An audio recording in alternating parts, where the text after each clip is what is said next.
வாழ்க்கையில ஜெயிக்கணும்னா சிங்கமா இருக்கணும், புலியா இருக்கணும்னு சொல்றதெல்லாம் கேட்டிருப்பீங்க. ஆனா நான் சொல்றேன், குள்ளநரிய போல வாழ கத்துக்கோங்க.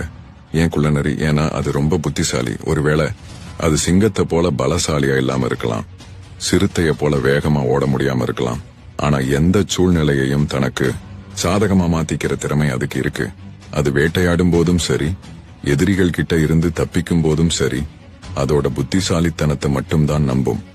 அமைதியா பொறுமையா இருந்து சரியான நேரத்துக்காக காத்திருக்கும். அந்த சரியான நேரம் வரும்போது துல்லியமா அடிச்சு அதுக்கு வேண்டியதை சாதிச்சுட்டு போயிடும். நாமளும் வாழ்க்கையில் அப்படித்தான் இருக்கணும். பலம் மட்டும் போதாது, கூடவே புத்திசாலித்தனமும் பொறுமையும் சரியான நேரத்துல செயல்படுற திறமையும் வேணும். உங்களுக்கு எதிரா ஒரு பெரிய பிரச்சனை வரலாம், நேரடியா மோதுனா தோத்துடுவீங்கன்னு தோணலாம். அப்போ குள்ளநரிய நினைச்சுக்கோங்க, கொஞ்சம் யோசிங்க, சுத்தி முத்தி பாருங்க. அந்த பிரச்சனையை ஜெயிக்க வேற ஒரு வழி கண்டிப்பா இருக்கும். அந்த வழியை கண்டுபிடிங்க. குள்ளநரி போல புத்திசாலியா இருங்க. வாழ்க்கையில நீங்க தான் ராஜா.